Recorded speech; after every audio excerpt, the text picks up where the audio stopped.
Okay, he ain't coming shot. Okay. Okay. All right. So what are we Like doing doing then? What the hell is this? What What the am I hell? looking at? What the hell are we doing? Okay. What are we doing here?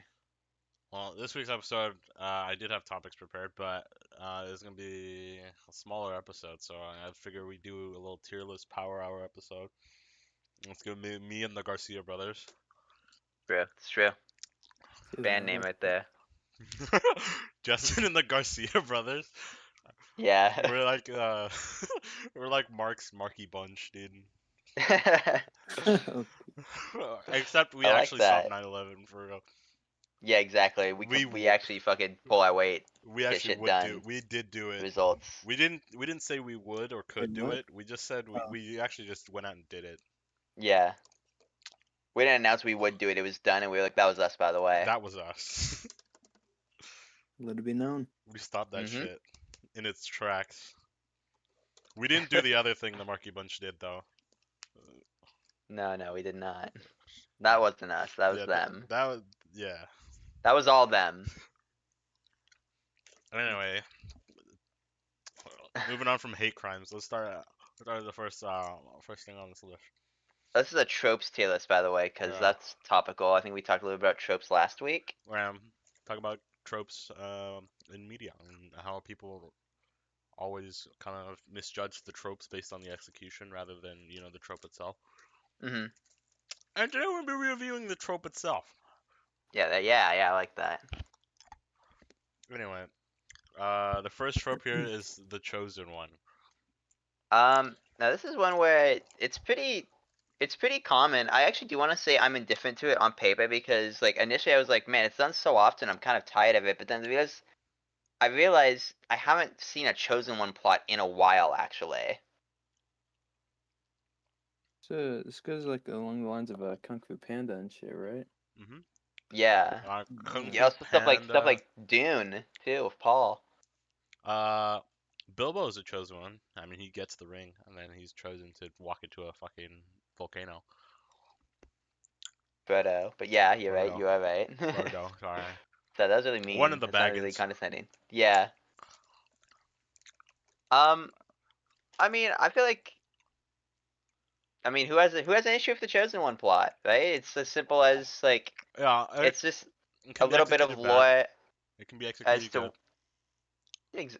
But I think like most examples, because like I've never seen someone complain about it, be like, "Oh my god, it's they're the chosen one." It's always just like this. We already know this is the main character, and this is just giving them a little bit of like lore as to why that the center of it. It could tie into the world. It could tie into the villain. Tie into a member of the supporting cast. I mean, Anakin And was a chosen one, chat, and that shit was I tight. think I think honestly, I would move it up out of. I'd say it's great. Going from indifferent to great. I feel like I would Mm. change great to good. And you could leave amazing at amazing because Yeah, Goid. it is Goid. above average. Here, let me put that. I think that's fair. Character death. I mean, this is just a thing that happens. I mean, yeah, it's like Can't get I enough guess of death. Can't you get know enough of it. it's one of those things where that's a really hard one to make because it's like oh I don't like when my favorite character dies, but I understand why they die. You know. Um. Actually, I like this trope a lot. I like when uh media isn't afraid to kill a main cast character. I Yeah. think it adds more stakes uh to the show overall if you know a character can die and it shows kind of like the consequences of different actions that happen. I think character death is important. I think it's a pretty important one to have. Um, can't get enough of it. I mean, yeah, I mean, because you have like even if it's not like your central cast, like you have your protagonist, having supporting cast die can act as a motivator. Having nameless characters, same thing. Could establish how threatening a villain is. Killing the villain is just a good way to not have to worry about them anymore. Yeah, I'd say it's I appropriately placed. I put it up there, high as fuck. I like it. I do Uh, like it. all right, next one is villain redemption. When the villains Um, get redeemed. Darth I think Vader. I really like villain redemption when it's done right, because yeah, Kid is like Darth Vader. Even though it's for like literally like 10 minutes, he's quote unquote redeemed. I really like it, you know. But then when it's done bad, it just kind of is like the villain isn't really getting any comeuppance for what they've done. It's especially annoying in instances where the characters have kind of, you have like the main cast has a bit of a rift between them, and you see them like, oh, they're losing trust in one another. They split up maybe because of maybe it's like a minor disagreement in how to go about something or something more personal, and then later on they kind of forgive the villain for all that they've done. That makes it a little like, well, the villain just kind of dusting their hands up and like, you know what, I I've had some time to think, and I'm not a bad guy anymore. You know, like probably another great example of one that's done so well is Zuko. Hmm. You know, it takes him so long to be forgiven, to forgive himself. It feels earned. That's A not so good example. Um, What about the Lego movie? What about that? Lego movies. I'm trying to think. Oh, fucking President Business. Yeah. I like the one because of it's President Business supposed to represent the dad, and the dad and the son is they start playing with Lego Stupid. together. It's really sweet.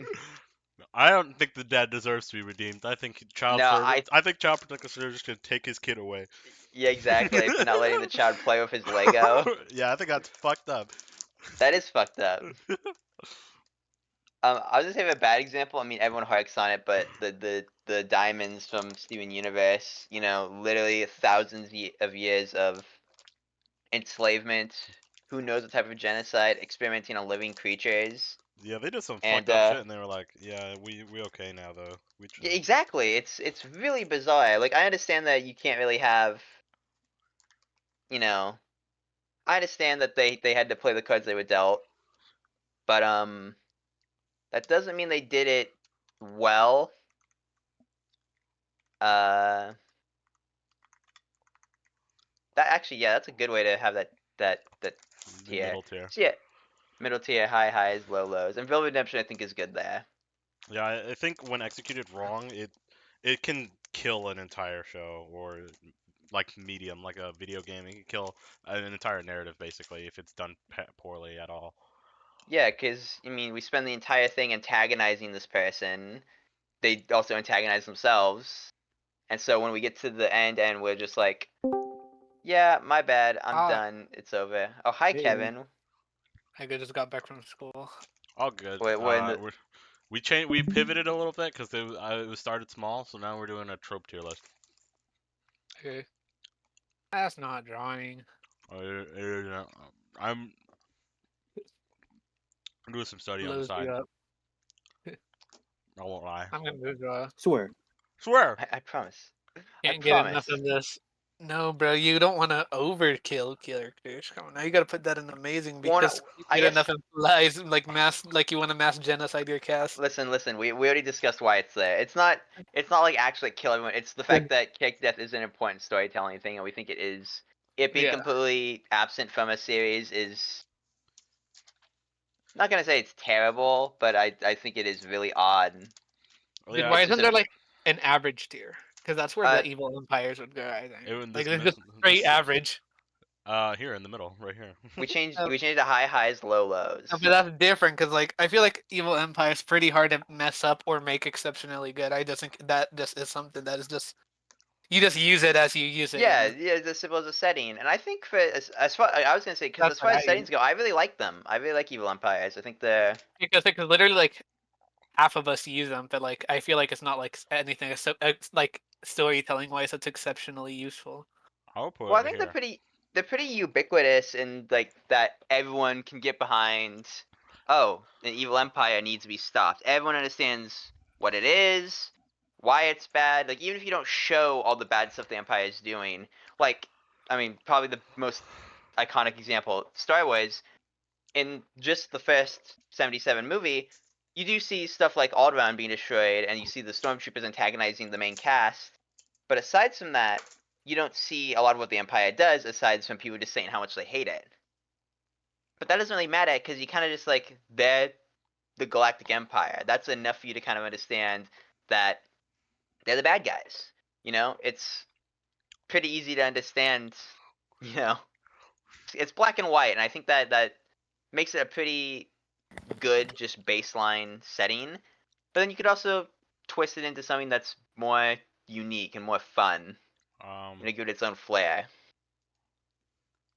actually, this would go below probably something like this, and then average. Average. Yeah. Make it white because it has no sauce. Well, I think Evil Empires I definitely th- have sauce. I think But they I think can have it's sauce. good, but like like sauce is when you like drip the fuck out. I think it's This has substance. It doesn't have I don't sauce. know, man. Most Evil Empires I can think of off the top of my head, they look really cool. But I don't mean like physical look. You know what I mean? Yeah, because I don't know. I think the I'm gonna be honest. well, the Like I don't know if I've seen enough bad evil empires to put it in average. Exactly. 'Cause, like, well, that's the typically, point. Like, but think about how many forgetful ones you've seen though. Like everything in the superhero movie, basically. I wouldn't say Evil Empires are necessarily like most superhero movies go for something smaller scale than an Evil Empire. I don't know. I feel like Thanos did have a whole ass empire. He just kind That of was an evil didn't explore it. army because he didn't control anything. He just had an army and yeah, he just went on. there's nothing he Right? He ruled controlled over. big sections of the universe. They just didn't explore that shit because they didn't feel like it. They're like, you get the point. I didn't get that at all. I think you're the only person who would argue but that Thanos was an emperor do you in the not remember MCU. Guardians 1? Fucking, he literally had his like fucking the main villain Ronan was like his fucking like Cons- general. I considered him as like a space mob boss, where like everyone was like doing stuff for him. Well, that is You know? kind of a form of an evil empire. Like you fucking say like Kingpin's like underground business is an empire. It's just That's smaller fair, scale. but that's like a misnomer. It's like, yeah, that you would call that an empire, but also it's not the Galactic Empire. Yeah, it's You not to know, that scale, but it's still the type. It's still the trope. You feel me? I mean, I have something like I mean, I have the Bounty Hunter Guild, which is big enough to be considered an empire in 2630, but they're not an empire. I think to be an empire, you have to have enough, at least have like power in an area, like a I think large for an area. empire, well, there's also like a structure to it. There's like an empire it's a type of governing body, and like I think when you call something like someone like Kingpin or Thanos an emperor, you're recognizing the scale of their control, but there's there's not really structure to it. It's them at the top and nothing else. Which, yeah, I mean, empires do kind of work, but it's like you don't get like the imperialist stuff that empires are built around.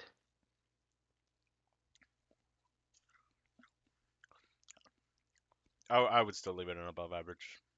I would as well. I would say above average is good because I can't really think of bad evil empires. Okay, this next one, pure That's- evil that- villain. Gotta go in amazing, bro. I can appreciate a pure evil villain. It just shouldn't be all of them. You feel me? Yeah, exactly. I feel like it's one of those things where right now, I feel like if we made this tier list maybe 10 years ago, we'd probably put it in Uh, can't get enough of it. And if we made it 15 years ago, we'd probably put it in like average.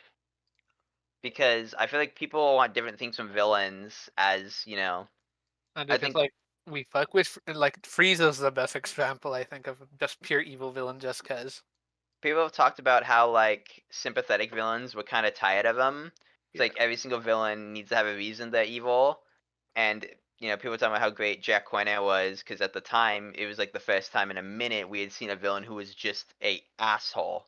And Just evil to be evil. exactly. And yeah, it can be really fun because it allows a character to just be entertainingly evil. And then other times it allows them to be actually pretty scary. If they're just pure evil, Dude, that Justin guy's pretty scary. there's no rhyme or reason to what they do, and it could make them that more effective of a threat. We're Yeah, on I'd say stream already, right? Or you record the sign, Yeah. never Yeah. mind. I'd put in amazing. in my I personal put it opinion, amazing. I would put it in high, low, lows, because I think amazing. if it's executed poorly, like if there's like no charisma, no charm, Actually, it that is a fair point. it Actually, is the most boring thing ever.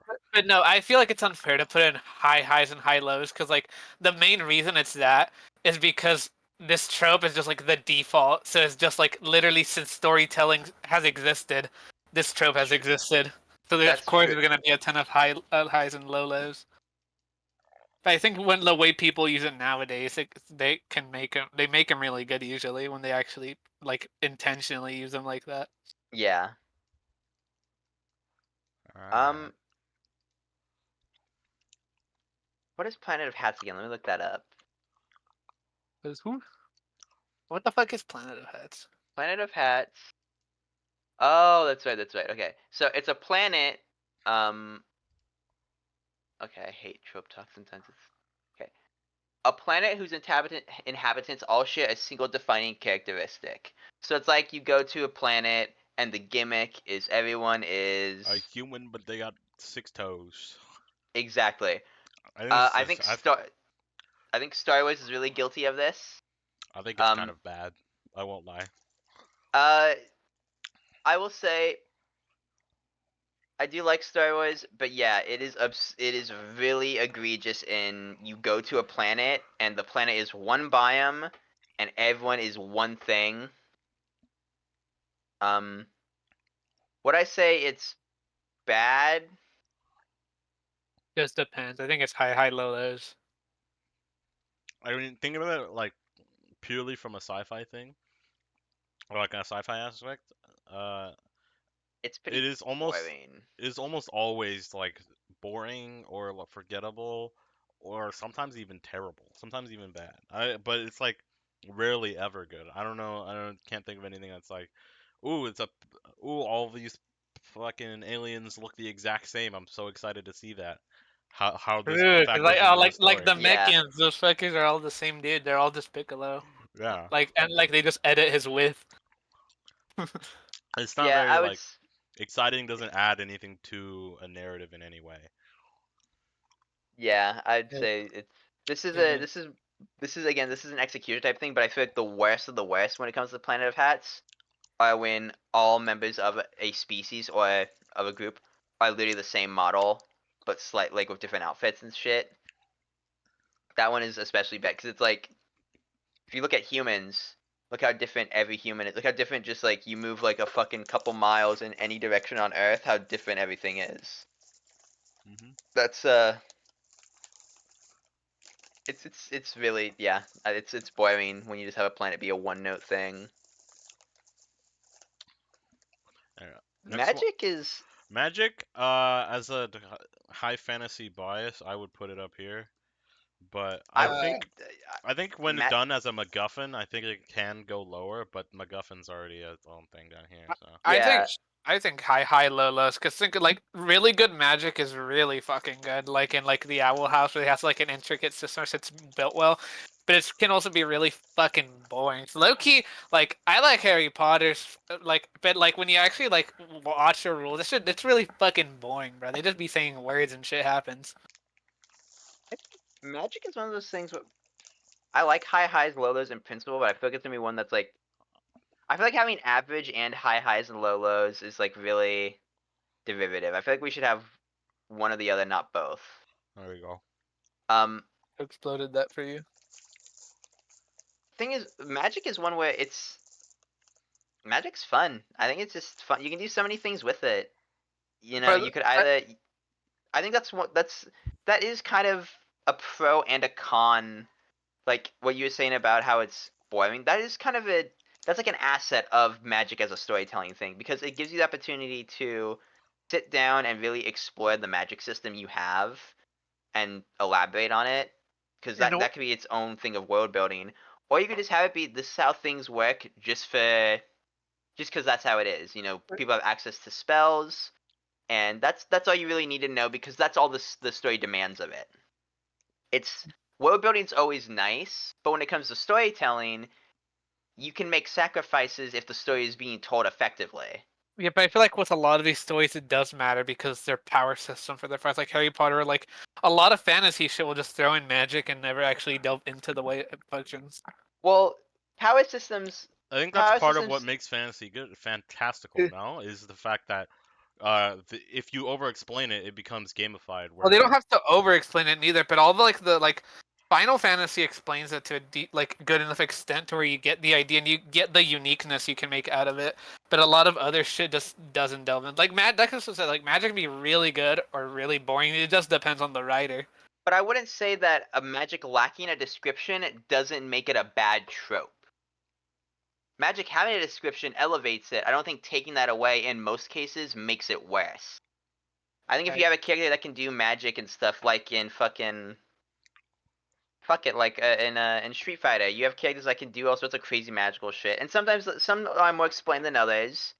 And it doesn't make me enjoy these characters any more or less. I think it's just something that, oh, they could do it. Why? They just can. Okay. I don't know why JP can do the shit he does, but I still think it's cool that he can. Well, and I don't mind that, but I mind it like you said, like as an actual story trope, because we're thinking of this as like it would apply to a story writing purpose now. Well, like I said, I think it almost always enhances a story, no? Because if the story is bad with magic, then if you remove magic, then all the narrative doesn't become fixed magically. It just removes an aspect of the story that was intended to be there in the first place. Yeah, I think that's a pretty good way to spin it. And I was like, wow, one good idea. Fucking, I know Magic fucked up with Dragon Ball during the Buu saga. And then that shit just basically functions the same as Key, and they don't explain it ever again. Well, Key is magic trap. I won't lie. Oh, they're different. It's the same thing. That's that Bobbity motherfucker. He died for that shit. Well, I think it's one of those things where the difference at that point is which characters are able to use it and why they're able to use it. You know. Mm-hmm. It's also just what they called it, because at the end of the day, Key is magic chat. They have mana levels. They just called it a different thing.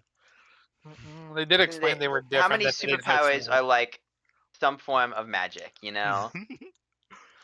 And I mean, sometimes a writer can sit down and explain it in a way that makes it no longer magic, since it's more to a science fiction thing, or they can elaborate it, leaving it as magic, but it's got more of an explanation, or they can just leave it vague. And I don't think there's any wrong or right way to do it. There's ways that I like more than others, but I wouldn't necessarily say that means. I like when magic systems ride the line. When it explains it, but it leaves enough out to where you're kind of fascinated to delve deeper, but there's not it's kind of like horror in a way, right? The vagueness there. It's a vague. It works to its advantage. It's part of the vagueness that makes fantasy more fantastical. And epic. I don't like that word. The internet has ruined that word, but it is the only way to describe things. Anyway. Body swap. I don't think any story like few stories rely on body swap. It's like some of you seen episodic shit where it's like we do it for like one episode. Oh, dude, I know like 5 stories that use this shit that I really like. The only one that I can think of that is like the full story is on a body swap is technically Face Off, and that movie's really fucking fun. It's off the walls crazy, but it's fun. I think this is always fun and funny. I think it'd be really cool because Kingdom Hearts' main villain uses body swap. Yeah, they do it a lot. They do that shit a lot. Oh, body swap kid is a fun actually. Like characters who like steal people's appearances. Or like Ginyu. Or like fucking shape shifting and shit. Yeah. I don't think that counts as body swap. It's like mimicry or shape shifting. I think it means literal body swap. Oh, shape shifting is on here. Yeah, okay, so that's different. It means literal body swap. Yeah, but I would say someone like Shang Tsung, he's a really cool character because of the body swapping. Have you guys read the Superior Spider-Man run? Because I really like that run. Oh yeah, Peter. Body swap I think can be really it's really interesting, but a really hard writing method to use. I like it a lot. It's hard when not used in a traditionally comedic way. Yeah. I don't use it in a serious way, but it's really hard to like not fuck it up. Yeah. Because you gotta like have it line up with like the characters' arcs, basically. Yeah, because like on paper it could be fun. Oh, these two characters body swap because it'd be so weird, and then it'd be like, yeah, it's weird, and then nothing else. You don't get anything else interesting out of that. It matters on Kingdom Hearts because do you guys know how they do it in Kingdom Hearts or no? For the character who does it. Not really. The main villain does it in the prequel. You see how it happens because he's like a fucking dying old man basically, right? And he's like weak and shit, and he like the whole like prequel game, he's like training and manipulating one of like the main characters to steal their body. And at the end of the game, that's what he does. And then you realize that holy shit, because the guy he stole the body of, he splits him into his Heartless and Nobody, who are you realize are the main villains of Kingdom Hearts 1 and 2. And you're like, because when I first started the game, I was like, why the fuck is he old? I know this is a prequel. How the fuck was he 90 and he's like a fucking Jack 20-year-old in Kingdom Hearts 1 and 2? Bro changed his mind. And his And body. his buddy, yeah. Yeah, mind and body. Roman's alive. Yeah, he's been Yeah. here the whole time, bro. It's Bro's like been that pondering. Freaky Friday of Chris Brown and Lil Dicky. You know what? That brings it down. well, no! Asshole. That moves it up. Oh, God. No, I think above average is a good spot for body swap. Yeah. Yeah. Okay, right, yeah. I think mind control can also kind of be the same shit. I think Mi- this mind is control, something yeah. that's often executed poorly, and I hate that. But I think it's a cool it's cool in concept. I think it's yeah, it's pretty cool, and honestly, it's a pretty frightening concept. Just having your autonomy taken away from you. Here's what it is like. I like when stories use mind control. Like they literally get full control over the person. Like kind of like how like Baby in Dragon Ball, or like fucking like a villain just actually controls the person, and instead of just like controlling them for like one action and then okay, that's it. That's all I can do. I You know what I think, mean? yeah, I can't think of any like. I can think of boring mind control setups. Like, I should say boring, more like basic ones like fucking the SpongeBob movie. Everyone in Bikini Bottom gets mind controlled, and it's not bad, but it's it's simple because that's all it needs to be. Yeah. But I think you can do some pretty cool stuff with it. Yeah, I agree. I think it's most often used kind of as a minor gimmick to simply inconvenience Yeah. the characters for at some point, and Wait, they always like snap out of it if you like yell at them in a weird way. And I think that's always a little cringe in my I opinion. say because of that, I think we should put high, high, low, lows. Because when I really think of it, like right, we're not just rankings like how cool they are as a concept, but how they're actually utilized. No, Yeah. Yeah. it should be high highs, low lows because it can be used pretty fucking like boringly or just to like make an excuse for something in the plot. Yeah, it's just an excuse to have something go wrong for even like a half a second, and then the mind The- control ends, and it's like, well, what was the That point? one Code Geass scene. You're just Deus Ex Machina, but in the reverse. Like you just needed a way to fucking inconvenience, cause trouble. Anyway, next one is time travel. Time travel, I think. Fucking blows. Time Yeah. travel, I think, gets a bad. That's one of those ones where I feel like people now are kind of skewed to dislike it. Because in fairness, a lot of stories, like a lot of writers, kind of leave holes open when they incorporate time travel. I think time travel works really well when it's like my favorite time travel stories are one where you go one direction to the past or the future and you can't go back, or if you when the do go back, story it's not the about same. time travel. Not when it's just like kind of used for the plot. Time travel, yeah, incorporating time travel into a series that didn't have time travel at its core is usually It's always bad. pretty. Like as a It's pretty. trope that adds onto a narrative rather than is the whole narrative Then itself. rather than It's like it's the plot line, yeah, I think it it's kind of usually sucks. always bad. The time travel stories can be really good, but like They when it's can just be like, really good. I think time travel is a really. I think it's a really, really fun. Be like I don't want to put talking- time travel in bad. I want to put in high highs, low lows because yeah, I think Okay. because I think I think it makes sense. yeah, putting it in existing stories. I don't think it's necessarily always bad. not like- always. It's fucking terrible in Kingdom Hearts, though, so that's what it is. I think Fucked up. it's happened a lot recently, where things just add time travel out of nowhere, and it made things terrible because it killed all the stakes. Uh, but I think as a concept, time travel is cool. Yeah, I think that's that. Yeah, that's how I'd spin it. It's not in a good place right now. Let me tell you that. It's kind of a bummer too. That's a good point. Just eliminates all stakes. Kind of Yeah. crazy. You know what I can't process if fucking time travel in Dragon Ball was good enough. Z specifically, I think it was ass in the Black Arc. But a second. And Z ID came in. I think it's just because it I created might a be different. biased. I think Created they may a just whole be different racist, dimension. guys. Yeah. Anyway, Pair the spares. pair the spares. I don't like this. Yeah, no, because there's no reason like What the fuck's pair the spares? it's when the side characters get together just for the sake of it. It's, Oh. it's like the two main romantic interests already get together, so then the two remaining supporting characters are just end up together, and I don't. It always feels forced to me. I've never seen a pair of the spares that was like, yeah, that makes sense for them to get together, I guess. It almost always feels forced whenever it's like two characters who like they'll have like a scene or two where it's like, hey, you kind of, why don't we like go out sometime? Yeah, like that ever happened. And like at the end of the movie, after the plot's been resolved, they're like, you know what? Let's give it a shot. And like then, yeah, it's never satisfying. It's because the side characters, they don't really get enough time to develop a relationship. That and typically Pair the Spares is always paired with like some sort of love triangle, where like the Oh main yeah. characters are together and these two are just the leftovers. It's like The why couldn't left they just one. why did it have to be a love triangle at that point? If these two characters could have gotten together, why didn't they get together? Anyway, it just feels bad all around. I won't put it terrible. But frankly, I've never seen a good Pair the Spare, but I don't want to put it that low. Yeah. this It's this is not abysmal. Don't it's be not nice. like I don't feel like it doesn't actively make things worse, but I just haven't seen anything where I'm like I I don't like think Pair the Spares also makes like people like clench their hands and go like it.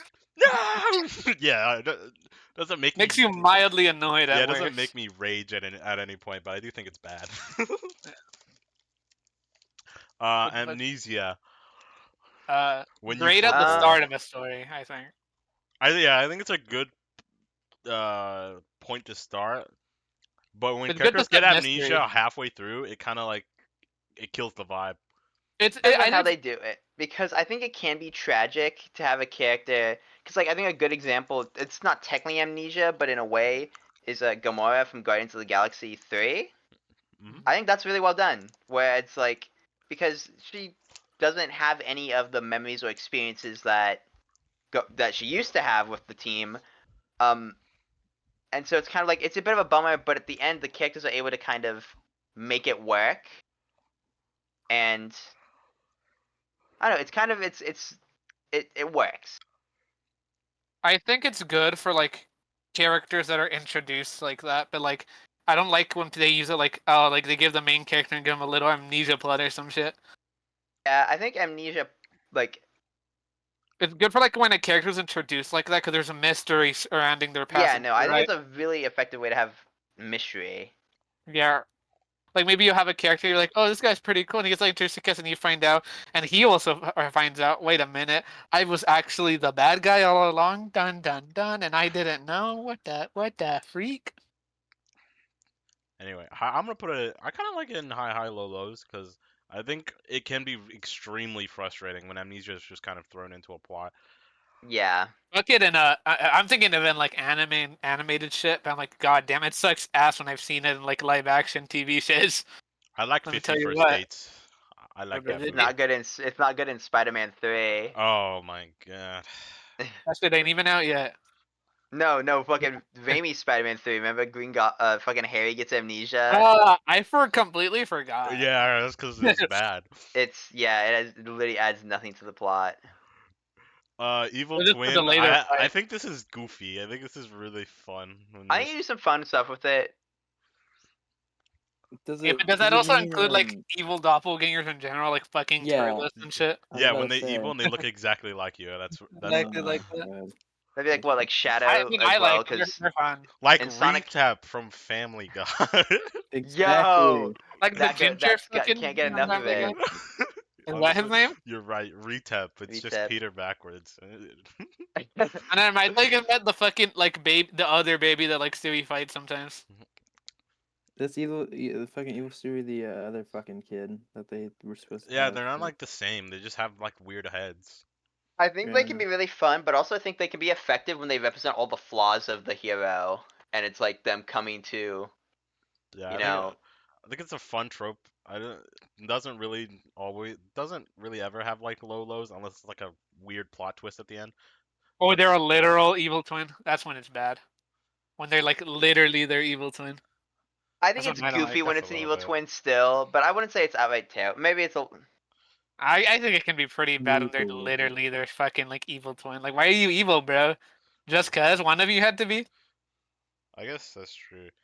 But I think well, I it's mean, you still could have goofy in a way. I think it's like a It you is could have goofy good. effective stuff antithesis. with Like, why like does bro if you exist? want to have it where it's two twins born in like a like one's they're separated at birth because one wasn't able to get away, like when whoever was fleeing with them, and so you have one who's raised in like a super propaganda, they're basically groomed to be more antagonistic, and you have a character who's more of a freedom fighter. I think that's a pretty interesting way to do it.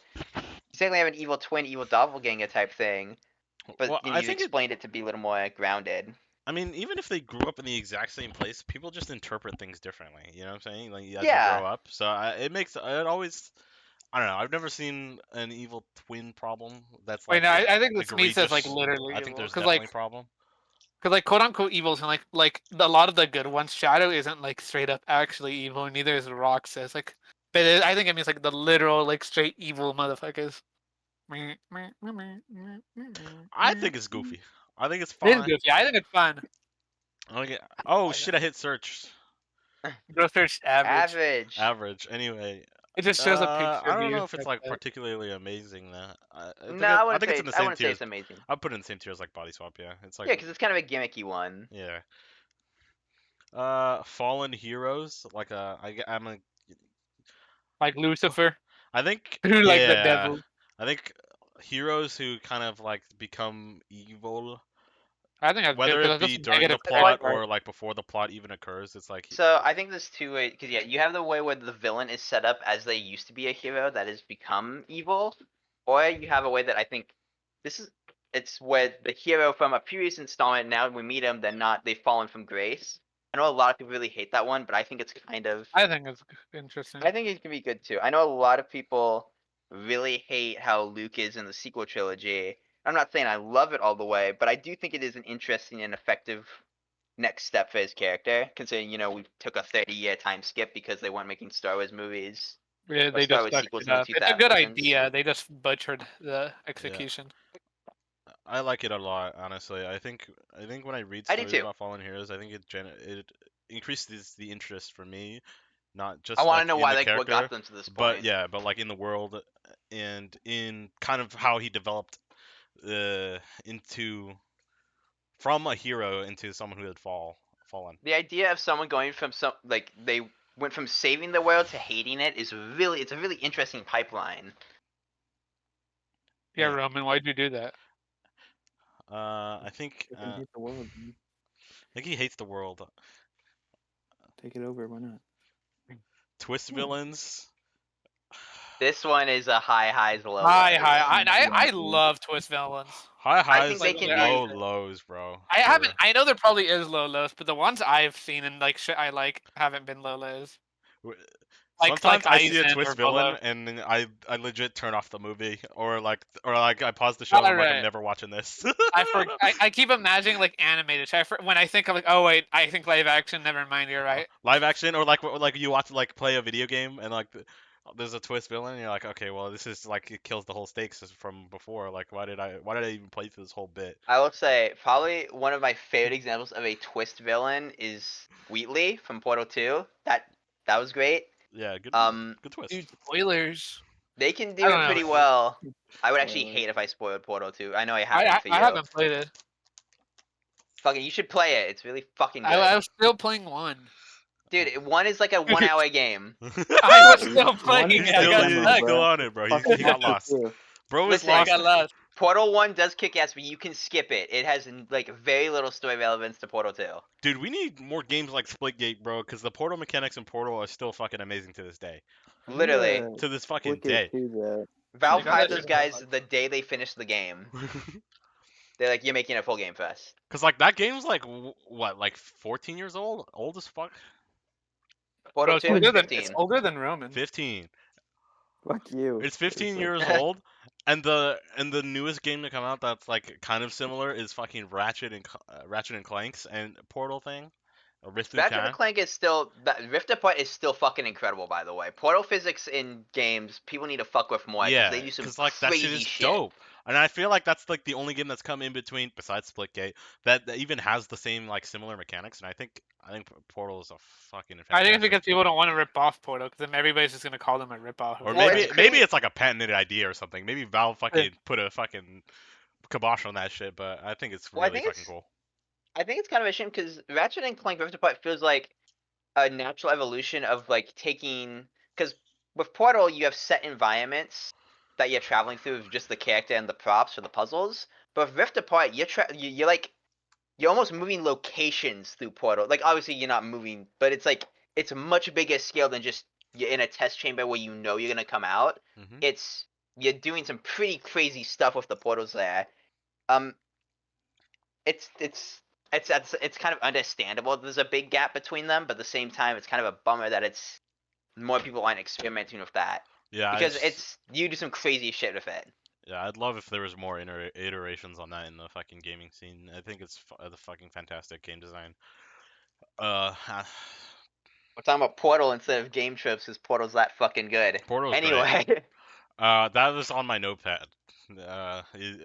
Is game Bro, had Valve. Portal. game design, and I was gonna bring up Portal as one of my things I was talking about, but yeah. Next topic is MacGuffins. MacGuffins, I don't like MacGuffins. I think they're lame and dumb and cringe. yeah, I mean, I think. Well, Depends. What do we mean by MacGuffins again? Exact. Give me the definition. They're always like some sort the of Dragon Ball. item, some sort of like plot point that just, if the characters get it, it solves all their problems essentially, or it solves the major conflict, whatever it is. yeah, let me see, because I'm trying to think. Is it also the source of the conflict?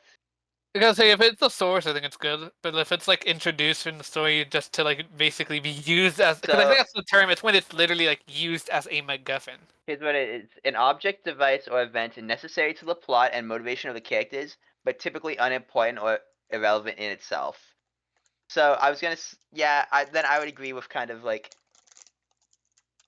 I guess I would agree with because people are saying like the One Ring from I guess it is a MacGuffin. Lord of the Rings but is a it is the main MacGuffin. plot point though. It's like the Or the Dragon Balls, which I they would say were. that's an object that is technically.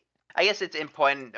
It's relevant on its own because of it lets the antagonist know where the characters are at all times. So it's like it's what's causing them to rush.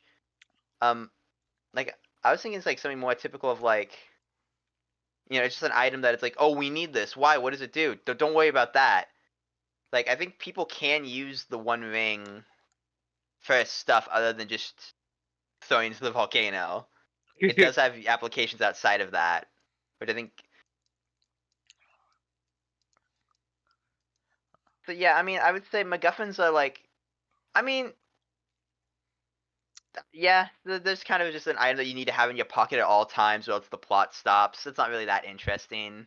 Yeah. You don't do anything with it. It's just something to like distract the characters from the narrative, and I don't like it. Like it always feels like, oh, okay, I guess we're on pause until they get this thing, until they go get this thing. We'll just wait for it to fucking happen, I guess. Yeah. Well, there's them because I was saying the rings of MacGuffin too, right? You guys said. I it technically is considered one, but I think it has more applications outside of just being something that the characters need to have on them at all times. Mm-hmm. They can use it. Like they can use it for things other than throwing into the volcano is the point. Like a MacGuffin, like say, like I don't know, like a key that you just need to have. Its only purpose is turning the lock. The entire time it is with you, it does nothing. But whenever it's not with you, it's a problem. Like that's not that interesting. The ring, when you have it, you could do the thing when you turn invisible. It could corrupt you, so there's a bit of a threat with having it. It's a thing That's always interesting. plot relevant, right? Exactly. As to where the key, or like let's say in episode 9 of Star Wars, where they had a magic dagger that they always had to keep on them. Yeah, exactly. That was not relevant at all until they until they were on the planet, and yeah. Anyway, I don't like it. I think there are some times where it's executed well, but it's very rare and far and few between, to be honest. Yeah. It's not so interesting for me to be like, man, if this was MacGuffin here, like it's whenever people like take something that started as MacGuffin and then expand upon it. That's like what keeps me interested in the idea.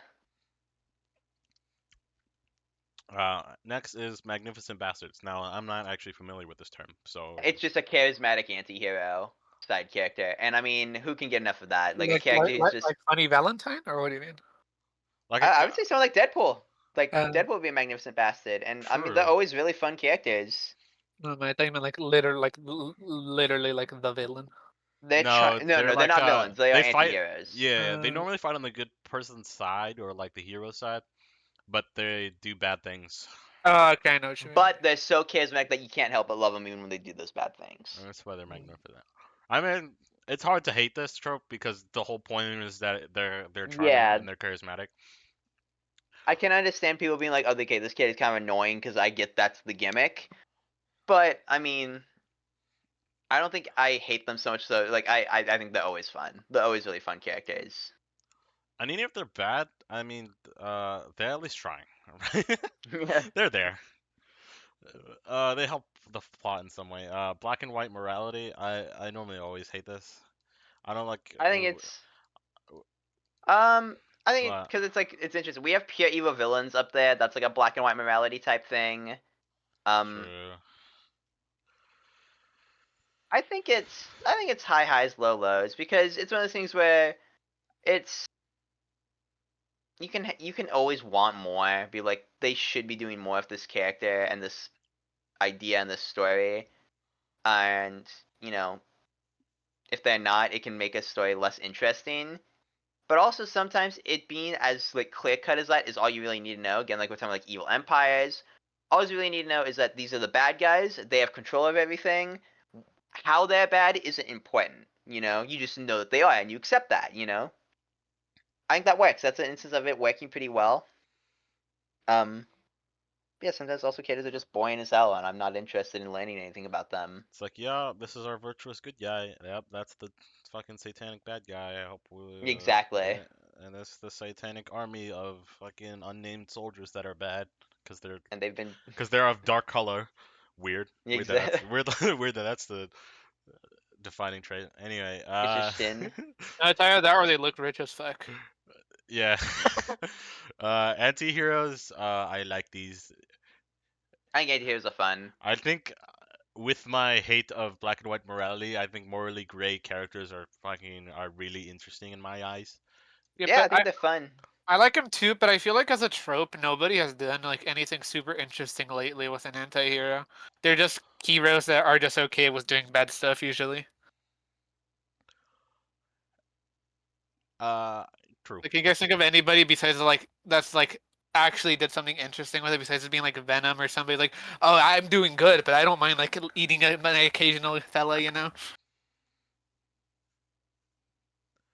Uh, I honestly that is kind of fair. I do think that it's Like it's very hard to fuck up like the trope. It's also hard to like excel at it, I guess, if that makes sense. it's hard to like what is the word like reinvent isn't Break the word I the was mold, looking for, but something like that is like to break the mold, maybe. I do like them though because they can provide an interesting Yeah, I like. foil for our main character being like a kid. It's maybe a bit of a goody two shoe. So it's like whenever they see someone kind of crossing a line they wouldn't cross, you can see them becoming maybe like a bit of an antagonist to them. Like it's fun because anti-heroes can be either good guys or bad guys in the eyes of the protagonist. So you could have them act as a supporting cast, a supporting antagonist. There's a lot of potential there, I but I think think they I just do agree I think they're provide above average. like they provide the coolest characters, chat.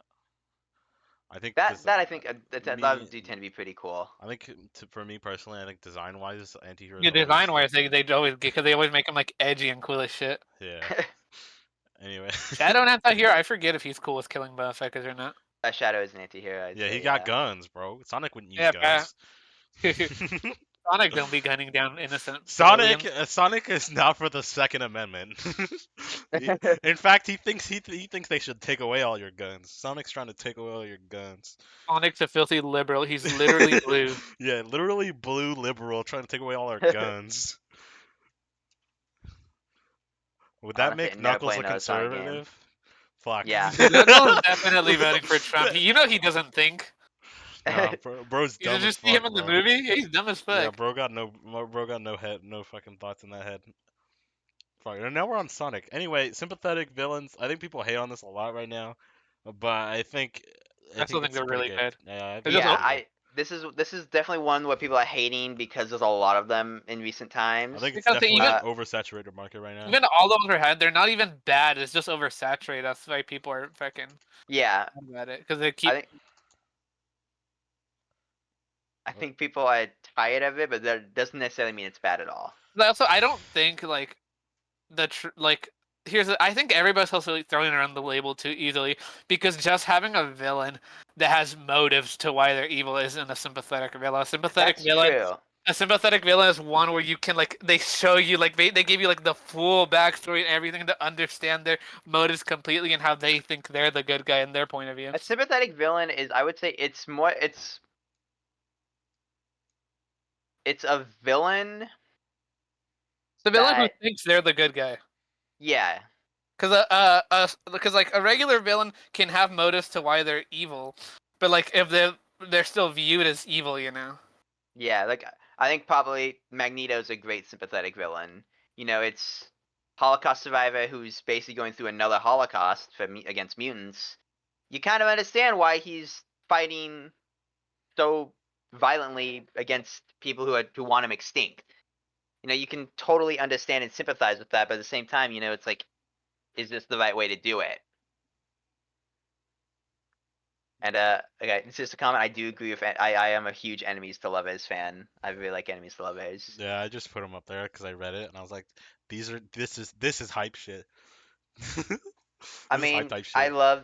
love when characters can go from being like, oh, I hate you, to I understand you, to I trust you enough to want to spend my future with you. It's just a really cool way to see two characters grow. I It think makes me it's happy. always done pretty well. I don't know. Maybe I was like, maybe I've it's just like the things I've almost seen. I've like almost never seen the literal version of that too. Like the bad guy could just start smooching the main Yeah, character. it's literally You watch Dragon it's like Ball. it's Vegeta tried that's to like blow the up the Earth. that's like an apex of character's redemption arc. Is they maybe then pursue a relationship with one of the cast members. Yeah, Okay. I think it's almost always done well for me personally. From all the things I've seen, maybe there's some bad examples and people are gonna write that in the comments. But for me, it always like it forces writers to write the story well, like to develop redemption arcs well, because otherwise the lovers aspect doesn't work at all. Like Yeah, if it's enemies to allies, it's like they can kind of cheapen it out and they can like take a little bit of shortcuts here and there. But enemies to lovers, I think it compels writers to make it seem more believable, and in my eyes, it always like uh, develops their dynamic a lot more. You know what I mean? yeah, absolutely. I think this is one of those tropes where when it was first like popping up, it was something that it's only gotten better. Because I imagine it probably there's a lot of enemies to lovers or stuff like that in like, let's say like in like James Bond type movies where it's like James Bond is fighting this assassin who's sent to kill him. In the middle of the fight, they start kissing, and then they're together for the rest of the movie. I feel like that has happened a lot, and now that people are like, well, doesn't really work nowadays, and so we've got more interesting character dynamics out of it. Also, villains always have a better aesthetic, and they always look hotter. So I just I side with them. Yep, I yeah, side bonus points there. I side with them half the time. Anyway, uh, I mean these things are friends to enemies to lovers uh is just an extension of enemies to Probably. lovers in my eyes. Yeah, I think it's an extra little dimension. I will say, I think the only terrible, outright terrible enemies to lovers I can think of off the top of my head is Star Wars Episode 9. But Fuck. to be fair, Fuck. um, Fuck. I I don't count it because they Uh, have nothing. They have nothing in that movie. I don't count it because the only part where they were lovers is the one scene for 5 seconds. That's true. That is so true. The one scene for literally like 3 seconds, and then it's over. The Nemesis. I think this is just a dumb fun trope. Yeah, Frankly, I mean, having an enemy on arch nemesis, it's hard not to like. It's hard not to like that. yeah, because it's always I think it always combines with the Magnificent Bastards in a way, where it's like a guy who's very evil, but he's kind of charming in a way, in his like persistence and the fact that I he don't like think every is character needs a just nemesis, but honestly, I would put it maybe in amazing or yeah. higher because what character doesn't have a nemesis that like you're not all about, you know? Yeah, like Frieza, like Cell, Megatron, fucking Megatron, Green Green Goblin, Goblin. Like they're all like Plankton. Joker. Like they're always characters that because they're the nemesis and they're always reoccurring. It's something about them that makes them charming. You know. That's true. It's a character you have to design, like you have to write and design a character that is one that people are never like. And they always It's okay to be desire to. bored of a character, but you're never exhausted by seeing this character again. You're like, oh shit, of course, you know, because they're the nemesis. Yeah, you always desire to see more of them too, because Exactly. they are just Okay. the antithesis to the protagonist most of the time, and I think it's Yeah. cool. I think it's cool and it's Yeah, fun. it's hard not to love a nemesis. Nemesis usually reoccurring though, no? Yeah. Like Mhm. fucking, they literally brought back Frieza's ass and Super just to like, bro needs a nemesis. Bro needs his nemesis, bro. Like They sometimes keep bringing characters him need back. nemesis, Nemesis. They need the permanent op. a nemesis. Yeah. And I think that's cool. Friends to lover is like below enemies to lovers, but it's like it's fine, I guess. I don't know. I mean, It's friends love is the that's another normal where way it's to like, develop. I think it's just a regular relationship, yeah, exactly. You and know, I think I romance think is cool. exactly. I remember we were talking about it a little bit. It's like really weird how there seems like this like, at least on the online spaces I just like peek into. There's like this weird growing resentment for relationships. Like It's romance, like it's yeah. I think it's Everybody's lonely and people I will online. projecting. say They're like, no, this doesn't happen, bro.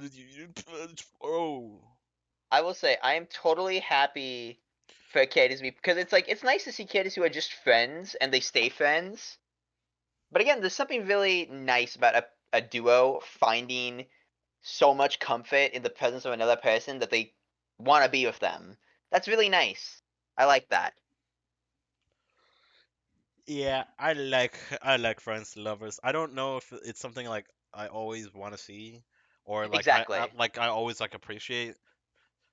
So I'm gonna keep it an above average. I won't put it like an amazing because I'm not. It's not like I smile every time I see it, but sometimes I'm like, Yeah, it I makes don't sense. always need to see the characters get together. Yeah, I'm like, it makes sense. Hmm. Resurrection. I think this I think is. it's bad. I think I it's think there's high highs, low lows. I think there's points. yeah, there's Actually, ways you can do it. maybe it is bad. No, I Because think like even its quote unquote high highs, think about it. They're not really ever like holy shit like game. They're almost never game changers to that Paul. There's like oh they found a way to bring this character back and not ruin the story. Well, I think there's two ways you can do it because you could have it so it's like there's a way it removes the stakes. That's the bad where oh, a cast member dies, doesn't matter, we can bring them back. Um, but I think it also heightened the stakes because that could also apply to the villain, either a villain you've already killed or a villain you're trying to kill. There's always that threat that they can come back because that's a piece on the board. Maybe the villains have a way to resurrect people. Maybe they're necromancers, or maybe the villain's been brought back before. It's those are Well, if it's things that I think are really those can I heighten think stakes. I think it's different if it's their literal ability because like nobody was going like holy shit when Frieza came back to life. I was like okay he's gonna get collapsed again. But again, I think Like that's they just because of brought this like the guy back for nemesis. round two. I think that's kind of he's kind of held up by the nemesis aspect. I think resurrection isn't necessarily just a purely bad thing to have happen to a character. I think it could also be a really interesting way to reward a character because it's like, oh yeah, it takes away the stakes of having a character. I think if you have a character die and they get resurrected like shortly after, yeah, that sucks. But if you have it like a character dies in like act 1 or 2 of the story, and at the end of the story you have a chance to bring them back, I think that's a good use of it. I don't think that's taking away the stakes. The plot's been resolved, and you're giving characters a chance to correct a mistake they made in a way that I don't think completely because again, the journey's over at that point. If the writer wants the characters to be happy, I don't think that's something that takes away from anything. yeah, I I think think if it's a sacrifice, that's one thing. But if a character dies and you get to bring them back, but if a character sacrifices themselves and you bring them back, that takes some of the weight away from a sacrifice, and I think that's a bad execution of resurrecting a cast member. yeah, I think ultimately it comes down to execution, and that's why I'm gonna put it high highs, low lows. Because Hmm. I think it's definitely on how earned a resurrection feels, and how much sacrifice would have to be made. How many sacrifices would have to be made to even do a resurrection? Like, or like maybe it's like a bringing up big villain back from the dead, and then it's kind of raises the stakes up a lot. And I think it can be good, but I think a lot of shows and movies and games and basically all media do have a problem where the resurrection never feels earned. They just kind of bring back a character, and it's like out of nowhere. And I think that's the majority of tropes are done that way. Of this trope is kind of done that way, but I do think there are high enough highs with this trope that I think we're just gonna put it here in the middle. Yeah, I give that.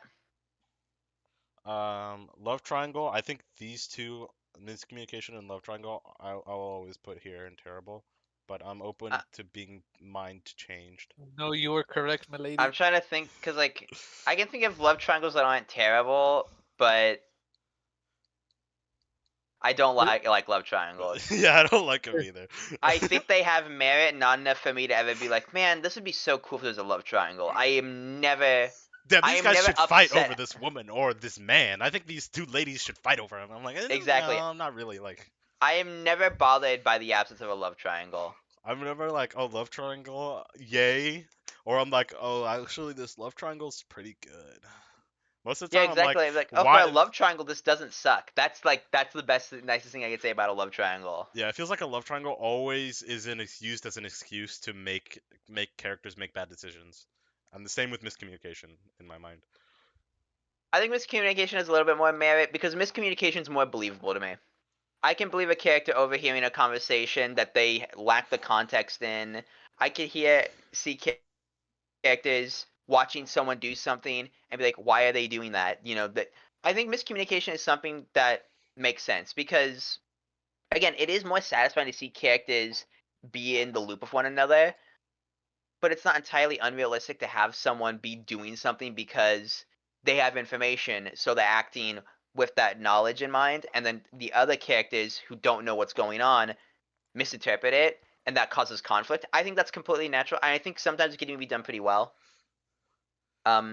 I do think it does have headaches. For me, it feels more frustrating than not.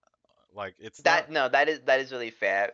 It I always think there's a lot of like, times where you kind of throw your hands like, oh come on, man. and it kind Like, of How what are long you feels. is this? doing?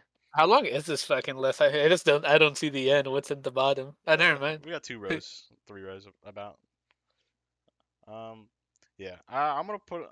I don't want to put it on high highs because it's not like a miscommunication that I would put like really high. I'm like, damn, he misheard that, but that was done extremely well.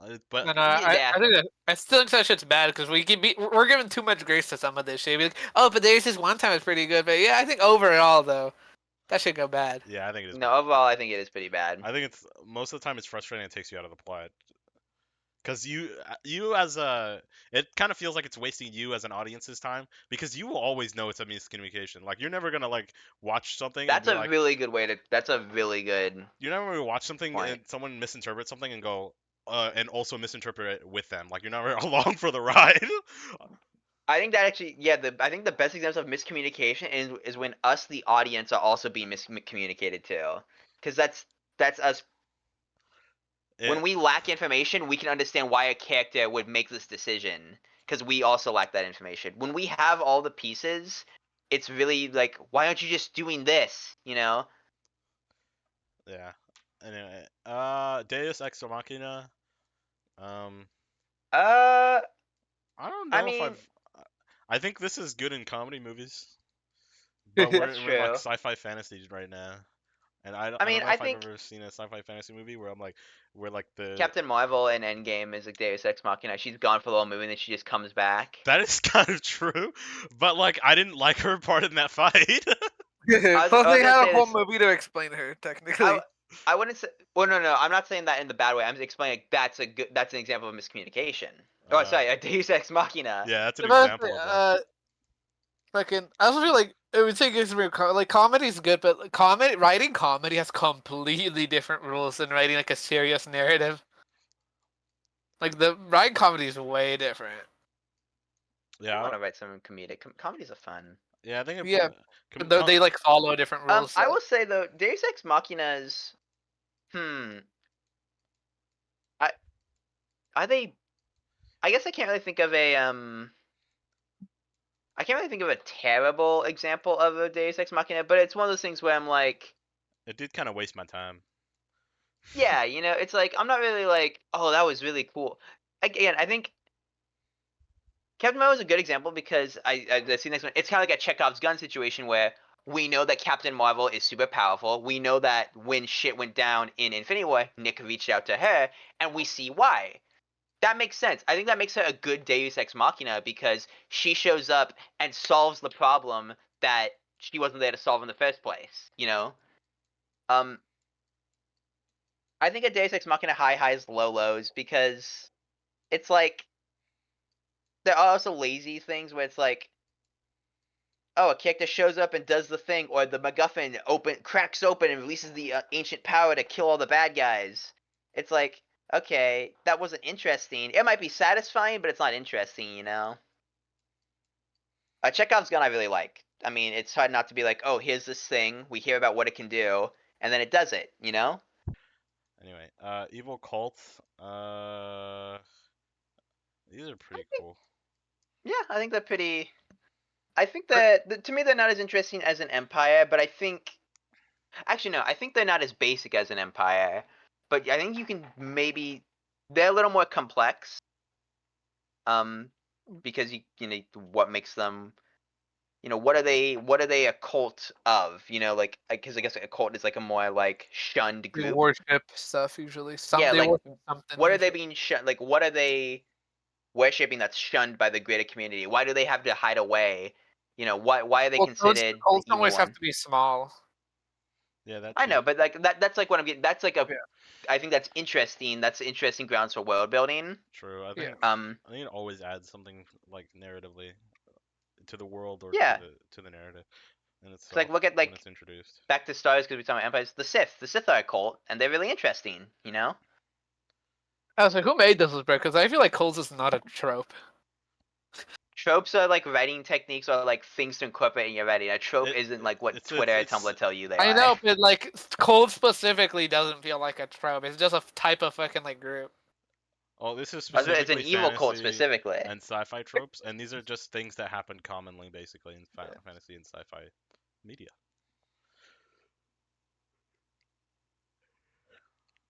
And I think we all consume fantasy and sci-fi, and we don't consume a lot of other stuff. And so these things seem like they happen all the I'd be time. fucking up all the evil shit. Anything like fucking what the fuck horror, psychological. I'd be fucking up that genre. So I'm a very experienced with cults, buddy. I'm a bit of a cultist, a bit of a Scientologist. Yes, Yeah, what she said. yes, I read the thing with more cults.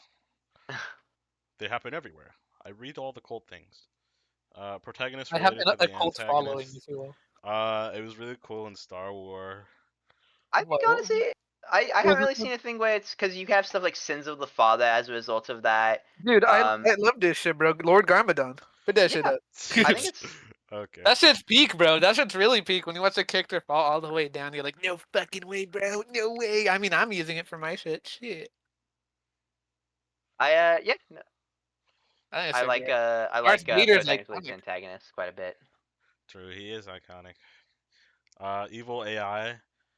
I like evil AIs. You got Depends on the GLaDOS. way. I like the actual ones that are literal like robots like GLaDOS, but I don't care for the ones that are just like random internet thing, you know? Oh, GLaDOS, I like. Am, Hal. I mean, you Uh, got a lot of good examples. Those are like A D three. Reaper from Digimon. uh, Digital monster. I like the opposite of what he said, which is when they're like Ultron and they're just a thing that exists. I like Ultron too. I think The Ultron. whole town's I rad. I think evil AI is pretty fun. I can't get enough of them. Yeah. I really like when an AI. True. I think in Because like when you have sci-fi, some. I'd always like evil AI. I think it's like hard. Exactly, bro. It's I've got hard to like hate him. 3 evil AI in my. I think fucking my two big villains in 2630 are both evil AIs. Oop, I What didn't that mean to shit, do that. man. I'm It's gonna hard not. I love them. I'm gonna add one above for this next trope. Need more, but not too much. Even not too much. Because I think sometimes story end, and I think it'd be Yeah, fire, and it would be the greatest thing ever if they just woke up and it was all a dream. Dude, And dude, then, See, I was. and You this know is the how irony because. but I think it only it's only good if you don't expect it. So it's a No, trope that has to be used very, very no sparingly. one expects it was all a dream because it was all a dream is No, okay. no, it I Because would say it's so I would say funny, dude. It's so I it will, needs funny. no, minor I hints, agree. dude. I agree. It is maybe the shittiest trope ever, but it's always really funny to be Damn, like but he if I'm woke reading a up. synopsis, yeah, literally, and the story ended and then he woke up. Cool, so we wasted our time.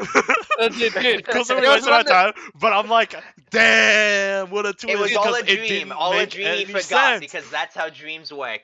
You Dude, just there was one immediately I forget when really you wake up. wanted this to be true with. Whenever Pokemon was ending, I was like, please let the Ash and Akoma theory be real on the final episode. He just wakes up. You know how raw that would have been? Like 25 fucking years of an And he anime woke up. episode Oh on the. my god, dude. You I know think how fire that would have been? Like the anime would have gone down in history if that was actually the ending. see, that's what it is, dude. I think it's the greatest thing ever if it's never hinted to ever, and the longer the and more complex the story is. I That think is it so only true. gets better when the narrative is better. That is one to me though that it's like the only reason it's up that high is because doing that it has no effect on the. It literally only makes the story meaningless, and it's kind of really funny. I- The entire point of that is like, yeah, none of that shit actually happened. yeah, it elevates with the how good the story is. Because if it's like one of the greatest movies you ever watch, but then the guy wakes up at the end, you're like, holy shit, that was the sickest thing I ever watched. But if the No, movie it's was because bad and he woke up at the end, or like even mid and he woke up at the end, you're I like, was gonna okay, say well, I hate this. if it's anything other than it was great, you're like, oh, cool. no, I think they could actually use that trip really good if it had like connected to the themes of the story. No, because then it makes it expected. I don't like that. No, but that's how you can make it unexpected, but have it make sense. You know, like fucking. There's definitely ways to do that. You know, like the hints have to be super like minor and shit. You have to set up the themes. You have to set up for a completely different ending, but have it be possible for this to be the ending where the movie ends. Are like they think about it, like, wait, that makes sense actually. Oh shit. Actually, I'm just gonna put best shit ever.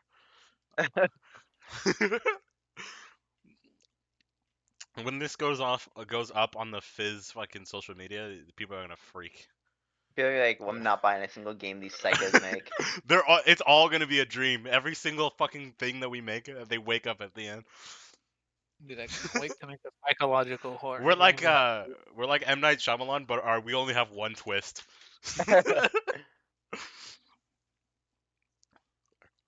God level threats. I don't like when the power scaling gets this high. I like I don't it, but like for particularly the care very for end, it. like the very fucking end, bro. That's probably because I play JRPGs. I think it's cool that characters can be really powerful, but when something's god level, No, but I mean, I think having villains be OP as shit is fun. Like I don't like making the main characters that strong, but having the villain and have it coming up with a really unique and fun way for them to beat them, I think it's I was fun. gonna say that that's the most merit that it has for me is the fact that you can't kill. I mean, maybe you can kill a god. You just need to be really strong as yourself. But if you can't kill a god, well, how do you neutralize it? And I think that's a really interesting way to figure that out. Do you got to seal them away? Do you got to Uh, like, Persona you know? 3 does it in a really interesting way. I don't know if you guys care about spoilers though, but it doesn't. I think it's done it the best that I've seen in a story. You care about spoilers, Justin? No, not really. No. Go ahead. Persona 3 at the end, they're the final boss is like literally the concept of death. Like it's literally death, bro. Like all of humanity is gonna die the day like when it appears, and physically cannot beat it because it is a concept, bro. You can't beat that thing. So the main character, like fucking, because of the way the story set it up, the main character is able to seal Nick's the death away basically, but it costs him his life. So like at the end of the game, bro's like fucking takes a nap and never opens his eyes again. And it was all a dream, and then he woke up for real, Uh, and he never actually did all that. the whole DLC is about like the rest of the cast like grieving over his death. That's And high. that game did it really good. Yeah, 'Cause I'm like, damn, bro. The other two Persona main characters just go home all happy and shit. This guy fucking dies. I don't think it's middling, but I don't like it that much. I'm not super interested Yeah, in it, frankly. that's fine. I think I like more on the ground stuff, Yeah, More I grounded could like it a level. little more. Yeah. more ground level stuff. Plot armor.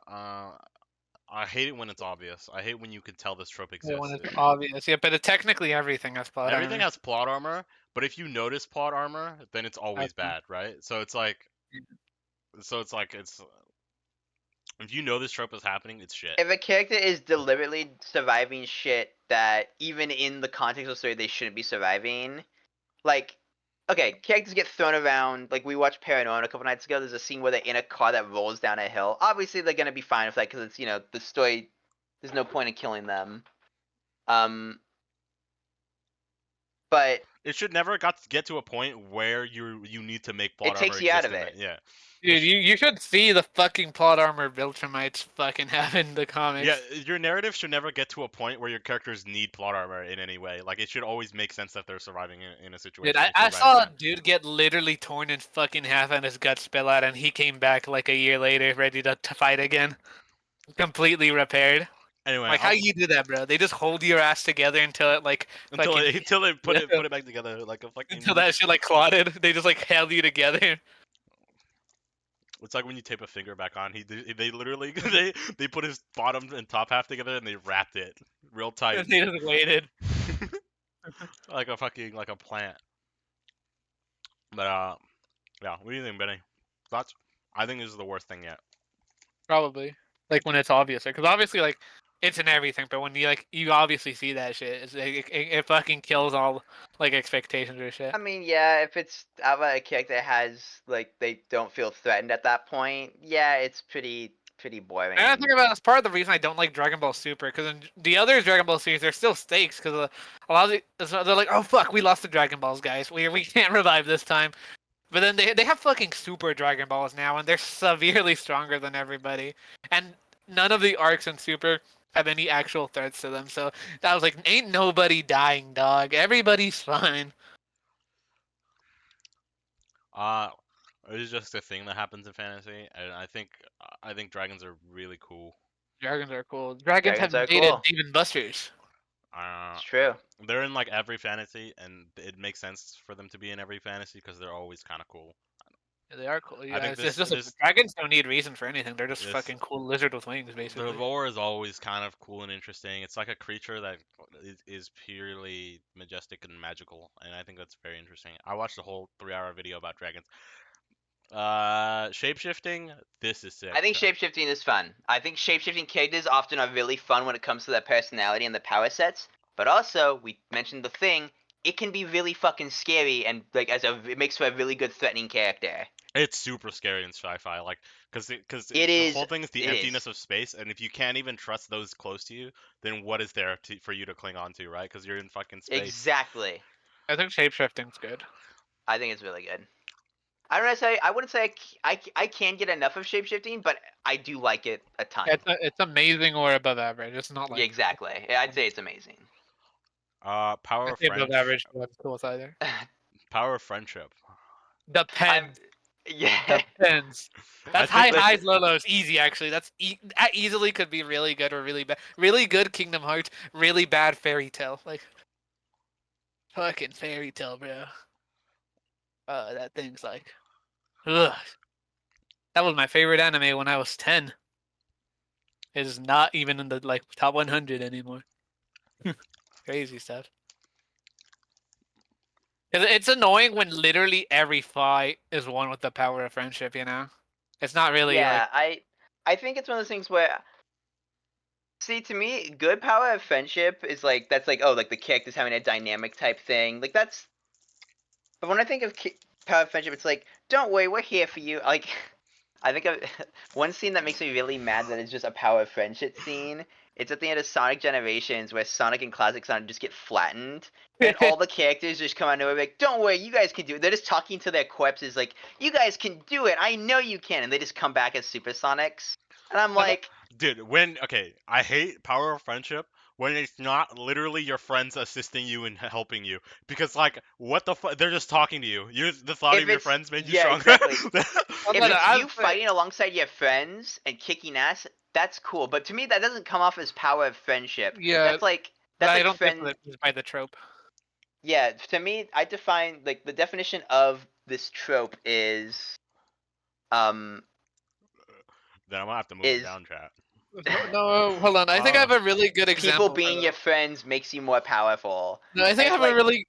Guys, I'm not gonna me- tell you. I'm not gonna lie to you, chat. If I fought, it was fighting somebody, and y'all said, "Go get him, champ," I think I lose. I think I lose faster. Yeah, see, I that's such a good way to put it. I'm like, stop talking to me. I'm trying to focus. Go get him, bud. You got Go this. get him, Okay, Tiger. honestly, I would put it in bad, but I do like it. No, I think high low because let me put because here I'm gonna put two examples of the high and a low. I think a high is like when it's the catalyst of like the character's development. So let's say like the characters like we're like building up their friendship, like they came over a bunch of hard stuff together. They're finally at their end goal that they all work together for, but it's just one person standing up. So they think about like their friends and stuff, and they get the final motivation to do like that last push to like win, right? I think that's good, but I think it's bad when it's just like for no reason the character starts shouting, "Oh, but I can't let my friends lose," and then like they get severely stronger just because they're thinking about their friends. I think that's goofy. It's not necessarily bad, but I think it's goofy. Okay. Yeah. Now that you've I explained it think that it's way, high Kevin, highs low lows. I'm gonna leave it here in middling, because Yeah. I think power up of friendship is cringe, but Yeah. I think power of friendship is fine. Yeah, Yeah, they because like fucking yeah, doing stuff because you love people is honestly Kino. That's hype. yeah. But It's like fucking somehow becoming magically stronger getting because your stronger friends. because Exactly. you had a thought that crossed your mind, and you're like, actually, I can just be stronger. And I'd be thinking that shit all the time, bro. What the fuck? Like, just think about it. I'd be like, dude, if I don't clutch up, my friends, they've been top fragging this entire Val game. I have to lock in, and then that's So not what then I happens. just lock in, like, then what? Yeah, I should be exactly. thinking about that the whole time. Then why didn't I? I've been fucking slacking, bro. This is just the amount of people. I think a duo I like more than a trio. Uh, Yeah, I can give and, that. Yeah, I like duo more than trio, definitely. and then a 5-man band is also cool. I think a trio just kind of makes someone. It always leaves someone out.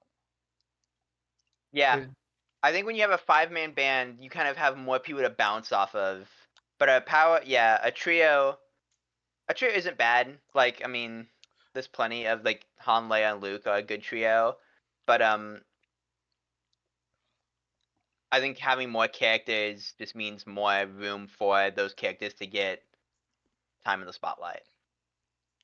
And Yeah, like I like Sonic and Tails a little better than Sonic, Tails, and Knuckles. yeah, Yeah, I I know I'm a like Loner loser, so Heroes. I would put this really high. But I don't know. What do you guys think?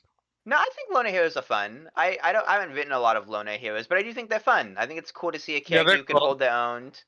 They have an air of mystery to them, maybe. Yeah, I To li- but the I outside can't get world. enough of them though, so they go in Yeah, amazing. I like That's fair. I like Loner Heroes a lot, and I don't think I can. I can consume infinite media about them, but I don't think I could ever write my own media about them, which is why I wouldn't put them any higher, frankly. I think it's hard to write a Loner Hero, and that's why I consume a lot because I'm trying to find the best ones. Or just read Berserk. I haven't read it That yet, should but I'm assuming he's like probably no, one of I the have best. read it. That is one of the better ones. But ultimately, You know what's not? Kirito. Fuck that guy. but part of Berserk is learning to have friends and trust people in the Yeah. first place. Well, as And part of so Loner it's Heroes in general, though, they have their character development and go like, wait, maybe I no, shouldn't be so. I like when they're solo. I think that's so cool. When I it, like when they're edgy and solo and they just do shit. But then they bro, just become fucking basically an Kirito. anti-hero, but also is the protagonist. So Shadow? yeah, I fuck with Shadow. Powerhouses, I like this one a lot too. Yeah, they're good when they're like mentor figures. Usually, I think that's when they're best. I like that there's just kind of these X factors out and about in the world, and I think it increases the narrative interest and the interest in the world in general. When like there's Yeah. these characters that are just strong and they exist outside of the plot, I think it makes your world more interesting and your setting more interesting. Yeah. I concur. What do you think, Benny? I too concur. I too concur. Okay, Dude, I'll shut put up, it here. nerd. Actually, I don't know. Talking like a bunch of fucking Can I get enough chat? powerhouse. I don't know. What I mean, what do we determine as a powerhouse? Just like the strong man of the group, or like a character who's like absurdly strong? Because I think having a strong man in like a group of multiple characters is always fun.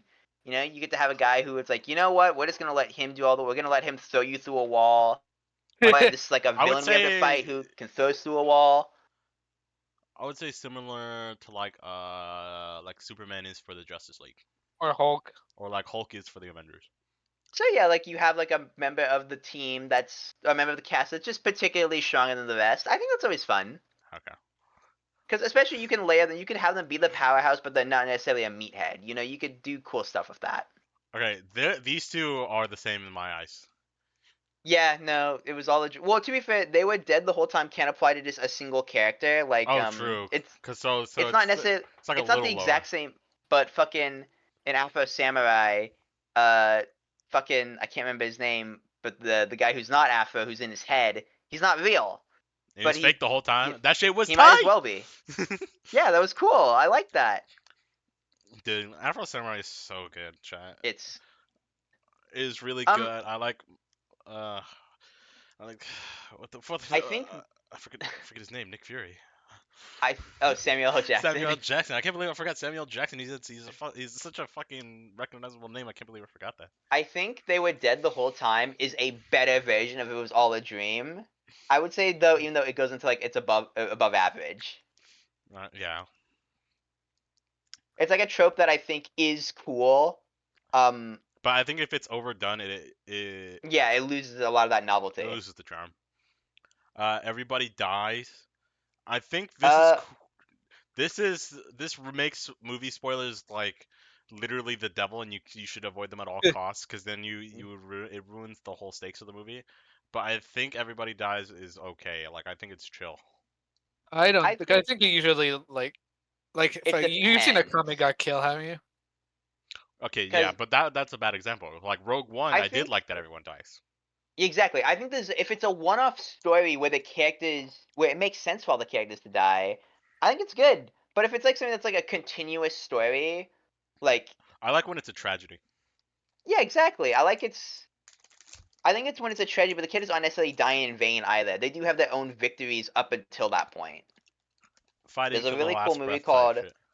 I think it's called Melancholia, where it's an apocalypse movie, and it covers some pretty heavy stuff. Dude, But by why the end call of it the heavy? movie, the main character, she's at peace with the fact that Earth is being destroyed, and it kind of it's like a good way of doing that everyone dies, because like yeah, it's really scary that and kind of depressing that everyone's going to be killed, but on a smaller scale, when you zoom in, you do get to have these moments where characters can have their own personal victories.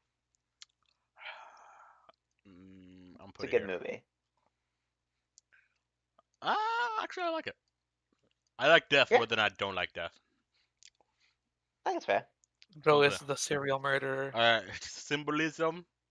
This is just things that happen in movies. I'm gonna put it up here. Yeah, you can't get enough of it.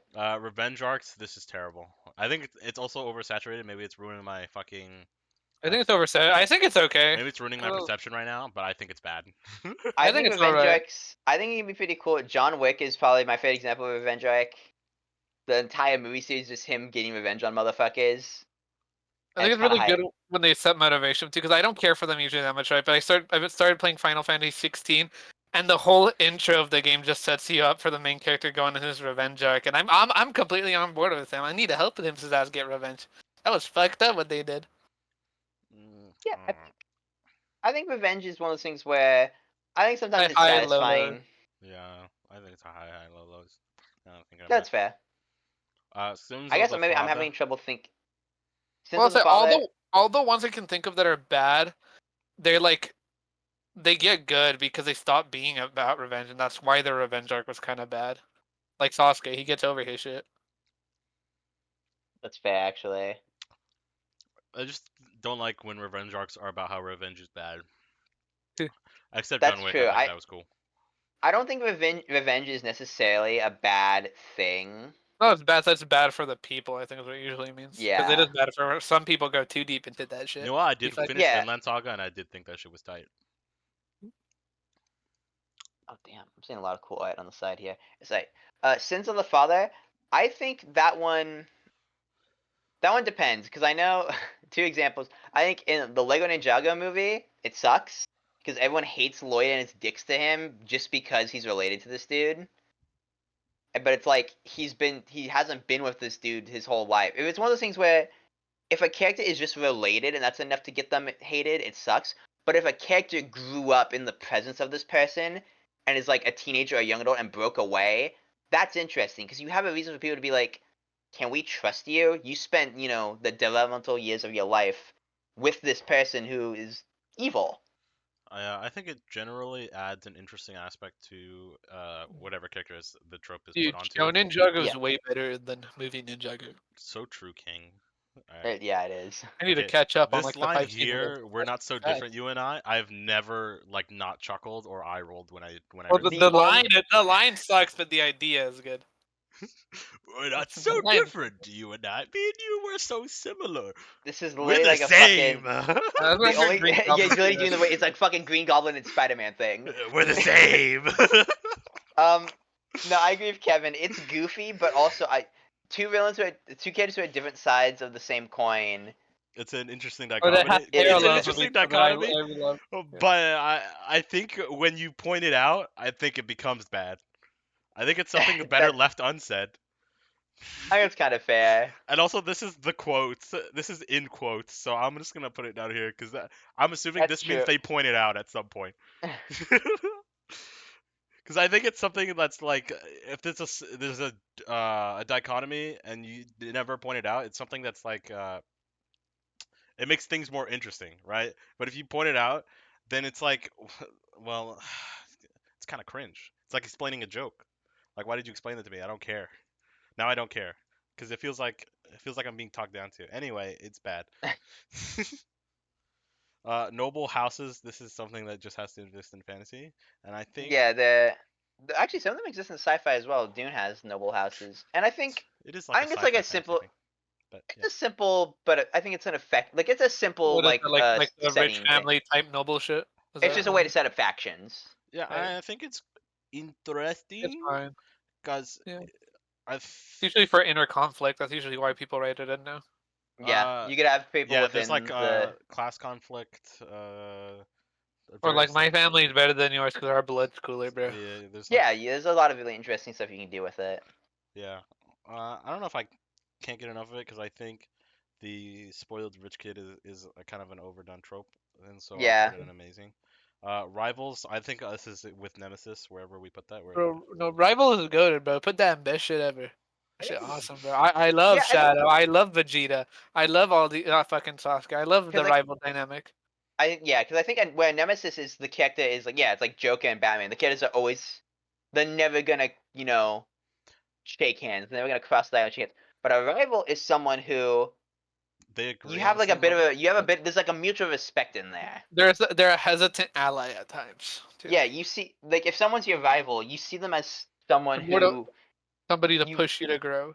exactly, yeah. There's a semblance of respect there. I love Rival. That shit is yeah, best you know shit what? ever. You're right. Actually, I do like it. Rival is peak. I'm trying to think if I like Batman Superman more than Batman Joker, and I yeah, do, because I think that's I might partially be that too. might just be because of why so serious. Fucking like, dude, fucking I Joker. don't necessarily dude. know if I consider Batman and Superman rivals because I know They are kind of. Well, they were. It depends on which version of them. They They are are like at the mostly beginning, and they allies. become best buddies. But they're like friends to enemies to lovers. No, I they're was they're gonna say, they're rivals fucking to Batman enemies to loves friends. Superman. they're like not at they're first, like remember? they're Oh, like no. they're like lovers. They're like friends to lovers to enemies. I guess it's true, not in every, but in Oh, my dude. favorite versions of Batman are the ones where he fucking They're like, I sees like when they're like Superman brothers. as the best of us. I like when they're like brothers, or I do like when they have Exactly, their rival dynamic too, though. Like in Justice, I guess. Even though he's more evil, though. Hold on, I'll be back. I like it. I like rivals. Yeah, rivals are great. Big climactic battles. I love army battles. Dude? I mean, that is cool. Big, That is cool. large scale battles are the dopest shit ever. Listen, man. If we've every we've book done- I read had a big climactic fight with a bunch of armies running at each other, I think I would fucking jump for joy. Okay, I'm back. Me being a sci-fi guy, I love seeing like sci-fi space and navy battles. This is so Dude. fucking What are we cool. on with? What are we on with? Big Big climactic climactic battle. battles. I know that's awesome, dude. Like, there can't get enough of it. Always It's- got to be somewhere in this series, you Yeah, know. bro. Like when there's like when when everything culminates and it's a big clash of ideals and it's just You great. know? It's just Yeah. great. And everything's lost, but also there's only one.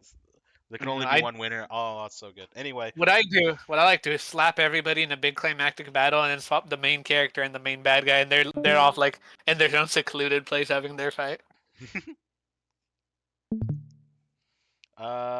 romantic subplots. I like them. I mean, this is just I'm, chill. I'm Yeah, biased. This is just I chill. like I don't know if romance. they don't have to be everywhere, but I think they're chill. Yeah, exactly. I can get enough romantic subplots, but I do appreciate when kids can fall in love.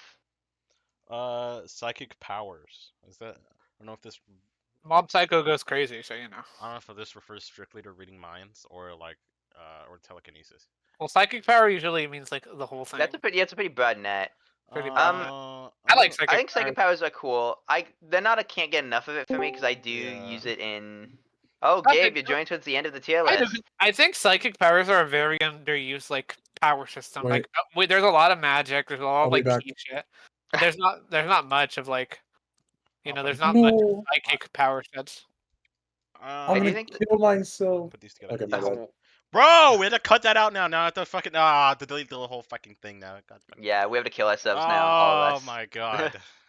Ew, dude, sweet potato Dude, pie. you just gross. you made an inappropriate joke 1 hour and 40 minutes into the video, and now I'm gonna get demonetized. Yeah. Anyway, I think it's cool. I do like I think they're cool. I employ them a little bit, but that's because I don't really see they don't interest me so much to the point where I'm like, oh, I want them everywhere. Yeah, I think it's because But I we do also think they're that's cool. been a lot of good inspiration. Because when I saw it in Mob Psycho, I'm like, damn, bro, psychic powers are actually pretty fucking rad.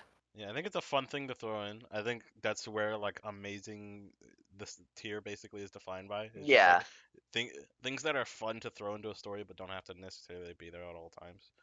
exactly. I can live without it. Yeah, like imagine a sci-fi thing and there's no evil AI and a fantasy thing with no dragons. Like what the fuck am I watching? Yeah, it feels like something's missing. Yeah. But if you're doing like a fantasy thing and there's no magic, actually, that one's interesting. Oh no, It's like Game of it's Thrones just like doesn't a- have magic, does it? It has a little bit, but it's like I don't know. I think magic is cool when it's a subtle thing as well. Uh, Yeah, I wanted to put it here, but I think I can. I think there's sit with- medieval fantasy stories that can be done without magic. Oh, and that's like fucking How to Train Your Dragon has no magic. I guess dragons count as magical, but like the They're people, fantastical, not magical. yeah, the people themselves are not magical. Yeah, Ancient evils. dude, Eldritch Horrors got me like, oh, and the Xenomorphs, also Ancient Evils, by the way. Yeah. I think they're really cool. I think Ancient Evils are cool. Like Yeah. fucking ancient fucking space creature, ancient fucking fantasy creature that fucking is like the god of all beings, or it's fucking some sort of eldritch horror that's lived in its location forever, and now you've just stumbled upon it. I think that's sick. Orphan protagonists. I don't know. I think it's fine. It's not like Look, the main reason don't know I if use it's- them before is like it's just easier to not have to write parents and plots. I'm like, why the fuck are these teenagers' parents, bro? it's like it's not something that like very much interests me, It's- but I think I It's don't know, something that it's- only really matters if the if like I think it only really matters if the protagonist isn't an adult, like a full ass adult. Yeah, and I'm gonna put it above. Because average. if they're an adult, that just becomes another aspect of them where it's like, oh yeah, you don't have parents. That was my thing. I have red I bars mean, on at my this end. point- You guys able to hear me? Yeah, can no, hear you. you're fine. Okay. Because like in a story where a character is an adult, like they just don't have parents normally, and like we don't know if they're an orphan or not. They just never are written. Like I guess most Marvel characters do talk about their family. And but anyway, royal protagonists. I don't really. It's also fine. Yeah, it's fine. Yeah, I don't think it really does anything for me. I think there can be low lows. I prefer motherfuckers being like poor and weak and shit and getting stronger. I guess but don't I guess Honestly- I can't really think of an example of a royal protagonist that does anything bad for me. I think they're just like meh, perfectly meh. I think they're not particularly interesting, and for me, when there is a royal protagonist, it makes it uh uh it feels like they get a boost in life, right? Where like they have to earn things more, and I feel like writers sometimes forget that, and it just feels like they kind of are given everything, and it makes the main character uninteresting and a little bit unlikable. I want to put it in bad because the lows are low, but like if it's high, it's like not particularly Well, like I think interesting or I guess grabbing in my when you mind. have a character where they've kind of like them, they have that unlikable. You do have room to grow where they kind of break from their how they were raised to be a more likable, down to earth character. Uh, I would, I guess we'll just put it there then. yeah, Found Family, I like this one. I like Found Family a I don't think lot. it has to be there, but I think it's cool. Oh, it's just making me think of fucking Vin Diesel and going like, no.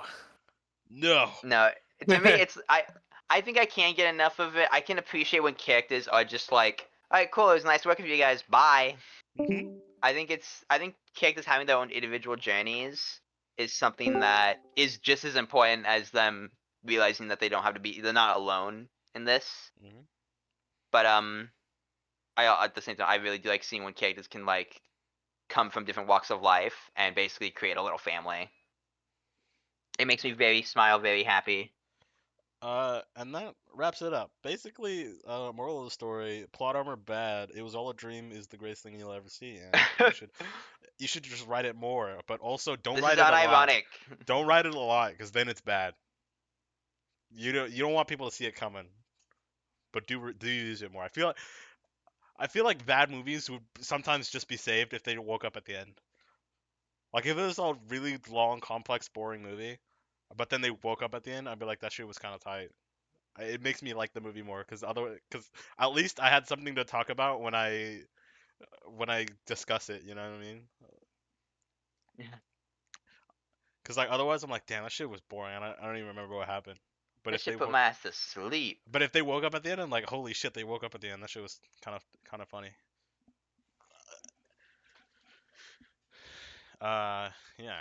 Anyway, that's the end of the tier list and the power hour sort of. I mean, there's more people than I thought there was gonna be, but there's still less people than there usually will be. Yeah. So, next week's topic, hopefully we'll maybe talk about Slavery. deadlock and game design. And if you're still watching, I don't know why you're still watching, but if you are and you aren't Leon, subscribe. Also, find these people at 3 Month Show on Twitter, at underscore Benoy Roma underscore on Twitter, and at Elio Juice on Twitter. And uh, uh, if you found the Yes, channel, you please. found the channel already. So that's the only thing I'm on. Anyway, bye.